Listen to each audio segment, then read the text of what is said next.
Sa dami kong nagamit na gaming phone po ngayon 2026, ito lang po yung masasabi ko sa inyo guys. Hindi na natin kailangan mag-ipon ng malaking halaga para makabili po tayo ng isang smartphone na meron pong almost flagship na specs. Kailangan lang po natin guys ng konting tiwala at konting research po at sigurado mas mabubuksan pa yung isip natin sa mas maraming mga bagay pa. Nitong last year lang po guys, gusto ko talagang gumamit po ng isang China ROM po na smartphone na meron po napakagandang specs. Yung top of the line guys, yung pinakamaganda at pinakamalakas na para sa akin. Ang problema lang po, masyado pang mahal yung mga China ROM na mga smartphone na meron nga po mga flagship killer po na mga specs. Ang kaso guys, sa dami ko nga po nagamit ng mga gaming phone po ngayon at pagpasok po ng 2026, napakalakas na po ng mga smartphone ngayon guys. To the point mo na hindi na po natin napapakinabangan yung performance nga po ng mga gaming phone po ngayon. I think ang una pong tanong dito guys, para makabili po kayo ng isang gaming phone na sa tingin ko, makapakinabangan nyo po talaga. Tanungin nyo po muna yung sarili nyo guys, kung anong games po ba yung madalas nyo laruin. Dahil kung bibili ka ng isang flagship na smartphone na mayroong napakalakas na overkill na specs na mayroon pong 3 million na Antutu score, para lang po yung pang Mobile Legends, masyado pong overkill yan. Kahit nga po yung mayroon pong mga 1 million na Antutu score, more than enough na po yan pang Mobile Legends. Kaya kung sakaling bibili ka ng gaming phone na meron pong 3 million na Antutu score, sayang lang po yung sobrang lakas niya kung hindi nyo naman po magagamit. Lalo kung pang ML lang. Alam nyo po guys yung feeling na parang bumili ka ng 400cc na motor na pwede po sa may NDEX. Ang kaso guys, dahil hindi ka naman pumupunta ng NDEX at di ka naman lumuluwas, ginagamit po lang yung 400cc na motor mo pag pupunta ka lang ng SM. Sayang po guys yung presyo na napakamahal mong binayaran. Tapos hindi mo naman mapakinabangan yung lakas ng motor na kaya po niyang gawin. Isang best example po dito guys, itong sa iQOO Z11 Turbo ngayon. Sa ngayon medyo mahal pa po yung presyo niya, sa may around 20k nga po na presyo. Pero sigurado guys, sasor lang po ng ilang buwan. Pagka po lumabas na rin po yung ibang mga budget flagship na mga gaming phone, siguradong bababa rin po yung presyo ng smartphone na to. At baka magdaro po siya ng kulang 20k. Isipin mo guys, kaysa bumili ka ng smartphone na nasa 10k to 15k po na presyo, na meron pong decent na battery, decent na display, at around 1 million po na Antutu score. Magdagdag ka na lang po guys ng 5,000 pesos. Makakabili ka na guys ng napakagandang smartphone. Overall na specs po, compare sa ibang smartphone, napakaganda po ng mga China ROM ngayon. Kaya kung sakali po na hindi lang po Mobile Legends yung nilalaro nyo, at gusto pang tumaas ng mga games, kaya pa rin po yan guys ang smartphone na to. Hindi pa rin siya mahihirapan. Tulad nga po dito sa Legend of Ymir. Kahit po isa ganyan yung graphics niya, napakaganda pa rin po ng graphics na makukuha natin. At smooth pa. Dahil napaka-perfect lang po talaga ng 6.59 inches. Kung hindi naman gaming ang priority nyo. Dahil hindi nga po siya masyadong malaki at hindi po siya masyadong maliit. Tamang-tama lang po ito guys. Kung gusto nyo nga po ng mid-range na smartphone na meron po napakagandang specs.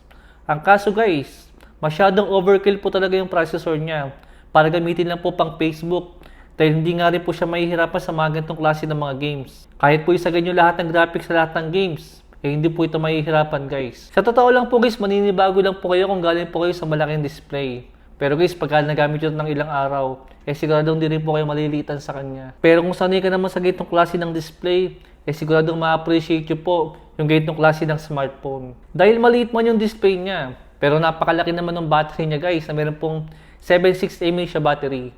Masyado pong malaki yan para sa ganitong klase ng size lang po na smartphone. Samahan pa nga po na napakalakas sa processor, kasi siguradong kahit anong gawin mo sa smartphone na to, hindi po kayo makakaramdam ng lag sa kanya. Kahit nga po dito sa Delta Force, wala pong kahirap-hirap laruin yung game na to dito. Mataas yung graphics niya. Naka 60 FPS yung gameplay natin. Hindi rin po siya masyadong uminit guys. Kaya wala talagang bitin ng ganitong klase ng smartphone kung performance po ang pag-uusapan. Yes guys, may mga smartphone po na mayroong mas malaking battery sa kanya. Pero iba po ang target market ni iQOO. Dito nga po sa may iQOO Z11 Turbo nila. Dahil unlike nga po sa ibang gaming phone sa mga ganitong presyo, napakalaki po ng mga display nila at masyadong malaking hawakan. Kumbaga guys, kung sakaling nalalakayan nga po sa ibang gaming phone, I think perfect lang po sa inyo itong iQOO Z11 Turbo. Sa tingin ko po guys, perfect po yung ganitong klase ng smartphones na mga gumagamit lang po ng smartphone nila pang casual use. Pero gusto po nila ng almost flagship na spec. Dahil sigurado guys, marami po sa inyo dyan na gusto po ng napakagandang specs, pero po hindi as gaming phone, as pang casual use lang at pang Facebook lang. Ang nakikita ko lang po na downside ng iQOO Z11 Turbo is hindi po ganun kaganda yung kanyang camera. Actually guys, hindi naman siya pangit. Medyo saktuhan lang siya guys para sa isang mid-range nga po na smartphone. Naka 200 megapixel nga siya guys. Kaso wala po siyang periscope or wala po siyang mataas na megapixel ng ultra-wide. Okay din po ang ganitong klase ng smartphone kung di po camera yung priority nyo. Kumbaga gusto nyo lang po ng magandang display, malakas sa processor, at saka po napakagandang build quality. Mas okay kung hahanap po tayo ng ibang smartphone na camera po talaga yung focus sila compare po dito sa may iQOO Z11 Turbo. Pero guys, sa mga normal light condition nga po, I think okay naman siya.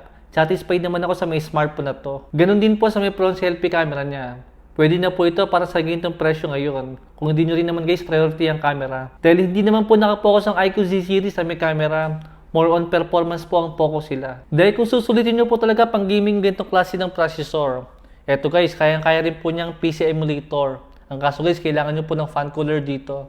Dahil sa 30 minutes nga lang po ng gaming sa kanya, medyo umingin po agad yung smartphone natin.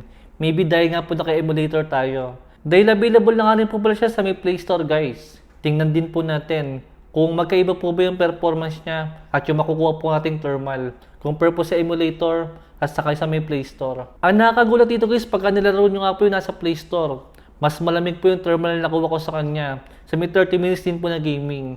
Compare po sa emulator kanina. Siyempre dahil mas optimized nga po siya at mas less power yung kailangan niya. Dahil nga po din na siya dumaan sa may emulator. Dahil pagka sa emulator po talaga guys, at ganyang klase ng graphics, mabigat po talagang laruin yan. Guys, tulad nga po ng sabi ko kanina, yung 3 million po na Antutu score, masyadong overkill na po yan. To the point nga po ng mga PC emulator na lang yung mga magpapain po sa smartphone natin. Pero guys, mga power user na lang po ang gagawa po ng emulator sa mga smartphone ngayon.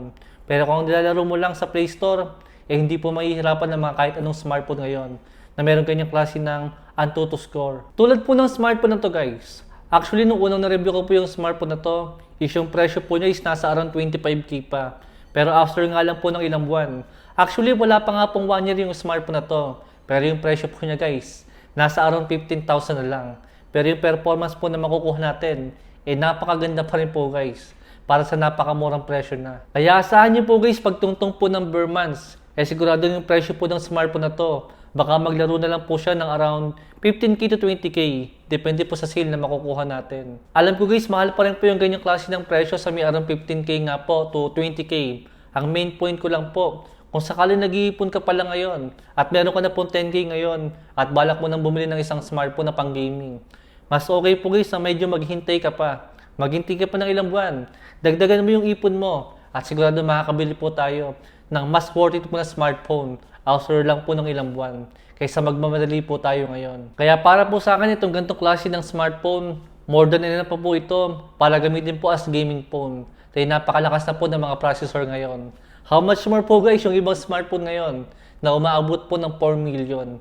Wala na pong games na magpapahirap sa kanya, kundi mga emulator na lang. At kailangan pa rin po yan ng matagal-tagal po ng optimization bago po natin masulit yung ganyang kalakas po na processor.